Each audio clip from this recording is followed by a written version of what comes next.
Now, the more important question is, how do we get people to be, get more motivation, not just stop decreasing motivation, but increasing the sense of meaning. Lots of ways to do it. And maybe the best example is to think about the open source community. One of the things that happened in the open source community is that there was a legal advance where they basically agreed that everybody who writes a piece of code, their name would always be connected to it. Now you can say, why? Who cares? People care. If your name is connected to a piece of code, you're going to maintain that piece of code forever.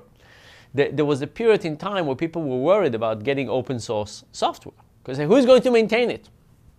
If your name is connected to it, you're going to maintain it. And indeed, people maintain all kinds of software in all kinds of unlikely events, and people invest in it. And knowing that if I create something and other people build on it, it would always have my name and my connection and my sense of contribution is incredibly motivating. So just think about that simple idea of where do we put people's names, right? On every piece of software. Like, why on the hood of the car, all the people who were involved could, sign their name in a very small print. And then, of course, there's other things, right? It's not just about name association. It's about the feeling of contribution and the feeling that you have a say, autonomy, right? That you're not just told what you're going to do, it's that you are doing it. There's a very cute experiment in which they take kids, they come with their mother to a lab, and they go into a separate room with the research assistant. And they do a drawing together.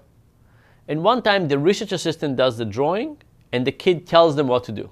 So the kids give the instructions, and the research assistant does the mechanical work.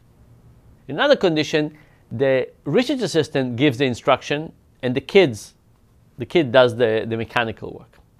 And then, as they finish it, the research assistant take the drawing in their hand, go out of the room first before the kid, shows it to the mother, and says, "Look what I did."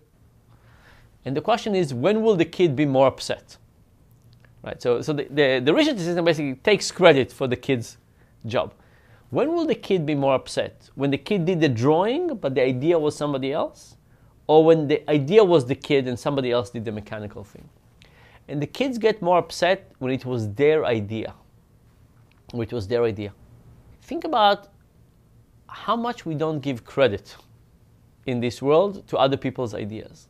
How many people feel that their ideas were taken, somebody else is using it, and they don't get credit. Credit is free, right? Credit is great. Give everybody credit, right? There's a team of 100 people, give everybody credit. Why not? Why are we so stingy with giving people credit? Anyway, so there's lots of other examples like this where you could just say, let's look at all the things that give people a sense of meaning, and let's just try to give more of it on an everyday basis.